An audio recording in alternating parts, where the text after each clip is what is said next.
የተወደዳችሁና የተከበራችሁ የጥበብ አካዳሚ ቻናል ተከታታዮች በያላችሁበት ሰላማችሁ ይብዛ እያልን ርቀት ጊዜና ቦታ ሳይገድበን ዘመኑ ባፈራው ቴክኖሎጂ በመታገዝ ማለትም በኢሞ፣ በዋትሳፕ፣ በቴሌግራም እንዲሁም በሌሎች ሶሻል ሚዲያ አማራጮችን በመጠቀም ትምህርት በኦንላይን በማስተማር ላይ እንገኛለን።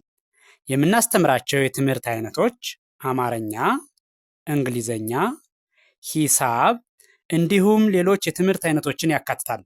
መማር የምትፈልጉ ሁሉ ከታች ባለው ስልክ በመደወል መማርና መከታተል ትችላላችሁ። የጥበብ አካዳሚ ቻናል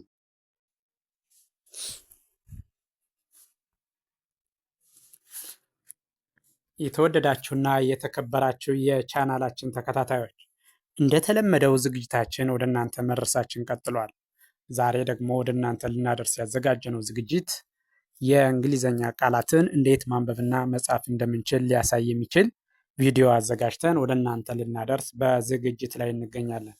ይህን ቪዲዮ ከመጀመሪያው እስከ መጨረሻው በትክክል ብታዩትና ብታዳምጡት እንዴት ማንበብና መጻፍ እንደምትችሉ ሊያሳያችሁ የሚችል ቪዲዮ ነው። በቀጥታ ወደ ዝግጅቱ ሳልፍ ይህ እንደምታዩት ቃሉ መጀመሪያ ላይ ያለ የእንግሊዘኛው ቃል አለ። ቀጥሎ አማርኛው፣ ቀጣይ ደግሞ ሶስተኛው ላይ ያለው አማርኛ እንግሊዘኛ ሆሄ የተጻፈ በእንግሊዘኛ ፊደል ሆኖ ቃሉ ግን የአማርኛ ቃል ሆኖ ማለት ነው። እሱን ሶስቱንም ተራ በተራ አነባዋለሁ። እንዴት እንደሚነበብ እንዴት መጻፍ እንደምትችሉ ሊያሳይ የሚችል ቪዲዮ ነው። እያንዳንዱን ቃል ትርጉሙን እንድታውቁ ያግዛችኋል። ስለዚህ በቀጥታ ወደ ዝግጅቱ ሳልፍ ይሄ የመጀመሪያ የምታዩት ይሄ ሳነባው ቡክ፣ እደግመዋለሁ ቡክ። ትርጉሙ ደግሞ የአማርኛ ትርጉሙ ቡክ ማለት መጽሐፍ፣ መጽሐፍ። ይሄኛው ደግሞ ፊደሉ ወይም ደግሞ ሆሄው የእንግሊዘኛ ሆሄ ሆኖ ትርጉሙ ግን ወይም ቃሉ የአማርኛ ቃል ሆኖ በእንግሊዘኛ መጽሐፍ፣ መጽሐፍ ብለን ስንጽፈው ይሄ ነው ማለት ነው። ይሄ ነው። ስለዚህን ስታነቡት መጽሐፍ። ይሄኛው ደግሞ ይሄ ሁለተኛው ቃል ባግ፣ እደግመዋለሁ ባግ። ትርጉሙ ምን ማለት ነው? የአማርኛ ትርጉሙ ቦርሳ፣ ቦርሳ። ባግ ማለት ቦርሳ ማለት ነው። ስለዚህ እዚህኛው ስትመጡ ደግሞ አሁንም ይሄኛው ምንድነው? የቃሉ የአማርኛ ቃል ሆኖ ፊደሉ ወይም ደግሞ ሆሄው ግን የእንግሊዘኛ ሆሄ። እንዴት ብላችሁ ቦርሳ እንደምትጽፉ የሚያሳይ ነው። ስለዚህ ይሄኛውም ስታነቡት ምን ይሆናል? ቦርሳ።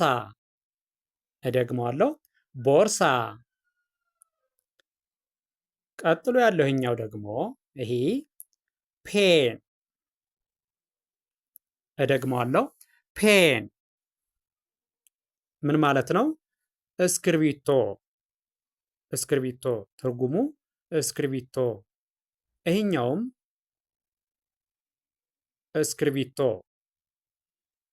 በእንግሊዘኛ ፊደላት ወይም ሆሄያት ስንጽፈው ማለት ነው። ይሄኛው ደግሞ እስክርቢቶ። እሺ ይሄኛው ፔንስል፣ እደግመዋለሁ ፔንስል። ትርጉሙ ምን ማለት ነው? ፔንስል ማለት እርሳስ ማለት ነው። እርሳስ።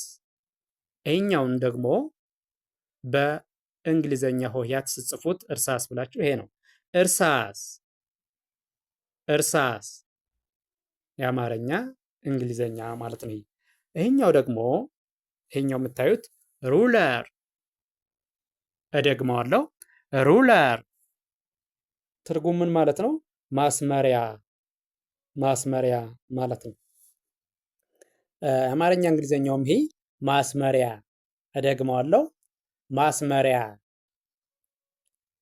እሺ ቀጥሎ ያለው ይሄኛው ደግሞ ይሄ አሁንም መጀመሪያ ላይ የምታገኟቸው ምንድን ናቸው? የእንግሊዘኛ ቃላት ናቸው። ቀጥሎ አማርኛው፣ እዚያ ደግሞ አማርኛ እንግሊዘኛው ማለት ነው። ስለዚህ ይሄ የመጀመሪያው የምታዩት ቴብል፣ እደግመዋለሁ ቴብል። ምን ማለት ነው? ጠረጴዛ። የአማርኛ ትርጉሙ ጠረጴዛ። ይሄኛውንም ስታዩት ምን ይላል?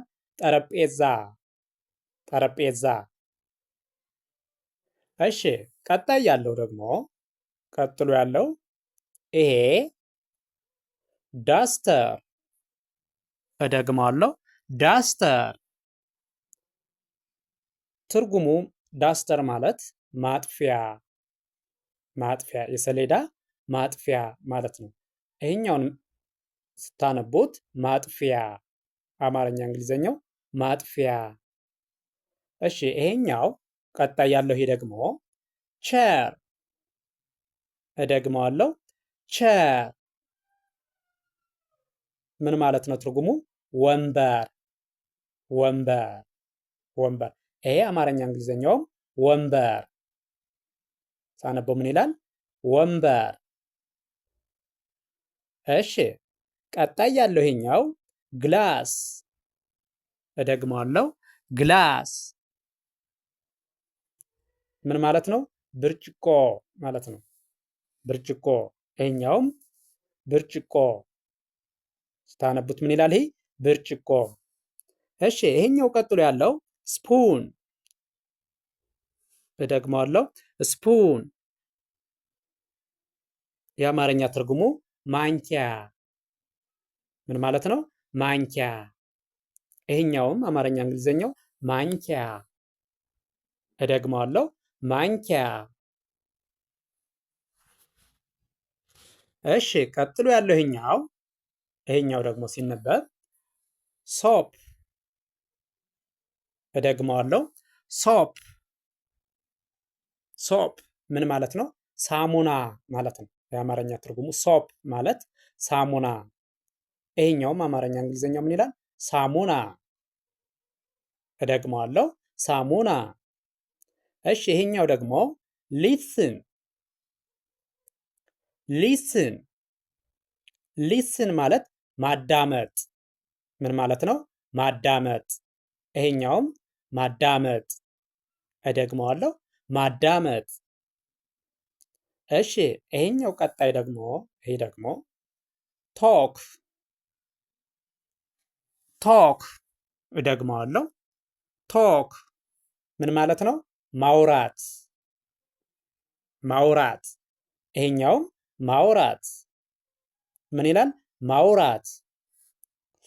እሺ ይሄኛው ደግሞ ቀጥሎ ያለው ይሄ ራይት ራይት። እደግመዋለሁ ራይት ምን ማለት ነው? በአማርኛ የአማርኛ ትርጉሙ ራይት ማለት መጽሐፍ መጽሐፍ መጽሐፍ። ይሄኛውም መጽሐፍ። እደግመዋለሁ መጽሐፍ። እሺ ቀጥሎ ያለው ይሄኛው ሪድ። እደግመዋለሁ ሪድ እደግመዋለሁ ሪድ ምን ማለት ነው? ማንበብ ምን ማለት ነው? ሪድ ማለት ማንበብ ማንበብ። ይሄኛውም ማንበብ ምን ይላል? ማንበብ። እሺ ቀጥሎ ያለው ይሄኛው ደግሞ ይሄኛው መጀመሪያ ላይ የምታገኙት መጀመሪያ መስመር ላይ የእንግሊዘኛው ቃል ነው። ቀጥሎ የአማርኛው፣ እዚያ ደግሞ አማርኛ እንግሊዘኛው። በእንግሊዘኛ ሆሄያት እንዴት የአማርኛውን ቃል መጻፍ እንደምንችል ነው እዚህኛው የሚያሳያችሁ። ስለዚህኛው ሲነበብ ምን ይላል? ዋይት። እደግመዋለሁ ዋይት። ዋይት ማለት ነጭ ማለት ነው። ነጭ ከለር ማለት ነው። ነጭ ቀለም ማለት ነው ዋይት ማለት። ስለዚህ ይህኛውን ደግሞ እንዴት በእንግሊዘኛው ሆሄ የአማርኛውን ቃል እንደምንጽፍ ሲያሳይ ነጭ። እደግመዋለሁ ነጭ። እሺ ይሄኛው ደግሞ ግሪን። እደግመዋለሁ ግሪን። ግሪን ማለት አረንጓዴ ማለት ነው። የአማርኛ ትርጉሙ አረንጓዴ አረንጓዴ። ይሄኛውም አረንጓዴ አረንጓዴ። እሺ ቀጥሎ ያለው ይሄኛው የሎ። እደግመዋለሁ የሎ የሎ ማለት ቢጫ ማለት ነው። የአማርኛ ትርጉሙ ቢጫ ማለት ነው። ይሄኛውም ስታዩት ቢጫ ቢጫ። እሺ ይሄኛው ደግሞ ይሄኛው ብሉ። እደግመዋለሁ ብሉ ብሉ ማለት ሰማያዊ ማለት ነው። ሰማያዊ ከለር ማለት ነው። ሰማያዊ ይሄኛው ሰማያዊ ሰማያዊ የእንግሊዘኛ በእንግሊዘኛ ሆሄያት የአማርኛውን ቃል ስንጽፈው ማለት ነው። ይሄ ደግሞ ሰማያዊ ይሄ የአማርኛው ቀጥታ ትርጉም ነው። ይሄኛው ደግሞ የአማርኛውን ቃል በእንግሊዘኛ ሆሄ ስንጽፈው ሰማያዊ። እሺ ይሄኛው ደግሞ ሬድ እደግመዋለሁ ሬድ እደግመዋለሁ ሬድ ምን ማለት ነው? ቀይ ማለት ነው። ቀይ ቀለም ማለት ነው። ሬድ ማለት ቀይ። ይሄኛው በእንግሊዘኛ ሆሄያት የአማርኛውን ቃል ስንጽፈው ይሄ ቀይ ሲነበብ ቀይ።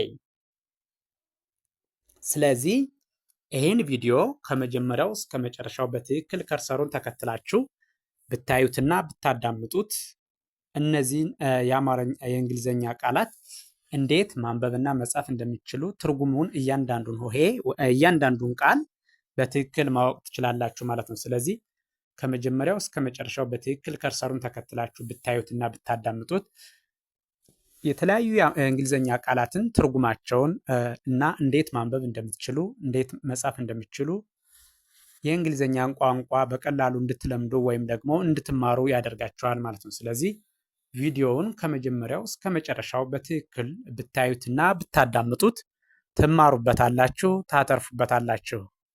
አይታችሁ ስትጨርሱ ላይክ፣ ሼር፣ ሳብስክራይብ ማድረግ አይዘነጋም። ደግነት ለራስ ነው። በሌላ ዝግጅት እስከምንገናኝ ቸርን ሰንብት። መልካም ጊዜ፣ መልካም ቀን